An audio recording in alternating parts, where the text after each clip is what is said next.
Hi hello नमस्कार, स्वागत आहे तुमचं माझ्या मराठी कथा या यूट्यूब चॅनलमध्ये। तर आज आपण पाहणार आहोत अक्कलकोट स्वामीचा प्रगट दिन। तर स्वामीच्या प्रगट दिनाची कथा।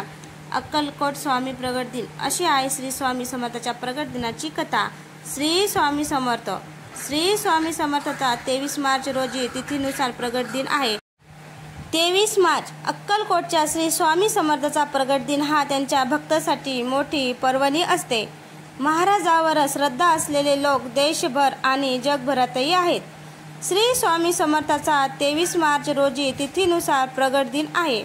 त्या निमित्तानं स्वामीचा प्रगट दिनाविषयी पौराणिक माहिती।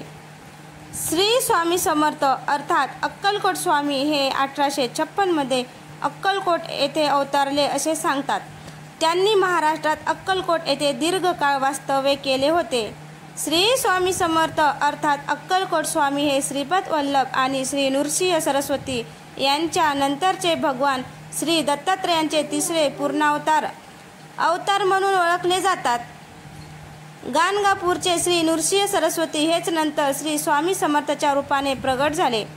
1459 मध्ये माघ वद्य एक शके 1380 रोजी श्री नृसिंह सरस्वती स्वामी महाराज यांनी गाणगापुरासह निर्गुण पादुका स्थापन केल्या।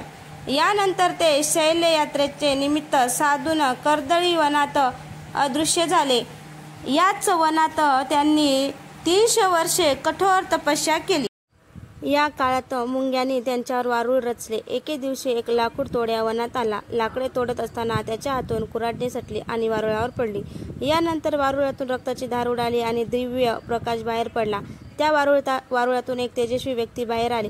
हेच अक्कलकोटचे स्वामी समर्थ महाराज। आपल्या हातून घडलेल्या घटनेमुळे लाकूड तोड्या घाबरला होता। मात्र स्वामींनी लाकूड तोड्याला अभय दिले आणि ते देशाटनासाठी निघाले। देश फिरून ते शेवटी मंगलवेढ्यातून अक्कलकोटमध्ये दाखल झाले असे सांगितले जाते। श्री क्षेत्र त्र्यंबकेश्वर येथे स्वामींनी शेगावचे श्री गजानन महाराज आणि शिर्डीचे श्री साई महाराज यांना दीक्षा दिली असे सांगितले जाते। नंतर स्वामी पंढरपूर मोहोळ असे भ्रमण करीत सोलापूरला आले। त्यानंतर मंगळवेढ्यामध्ये स्वामींनी काही काळ वास्तव्य केले व तिथल्या भक्तांना विविध स्तरावर मार्गदर्शन केले। भेटेल त्याला आपल्या लीलेने आगळ्या वेगळ्या पद्धतीने दुःखमुक्त करून कार्यरत केले। श्री सद्गुरू रामानंद बिडकर महाराज यांना सुद्धा दीक्षा दिली। पुढे 1856 मध्ये स्वामी महाराजांनी अक्कलकोटमध्ये प्रवेश केला। तिथल्या त्यांच्या वास्तव्यात अक्कलकोट ते हे तीर्थक्षेत्र झाले। याच ठिकाणी त्यांनी अनेकांना मार्गदर्शन केले। स्वामींनी 1878 मध्ये अवतार संपवल्याचे दाखवले, पण प्रत्यक्षात स्वामी आजही भक्तांच्या पाठीशी सतत राहून त्यांना मार्गदर्शन करत आहेत असे सांगितले जाते। श्री स्वामी समर्थ।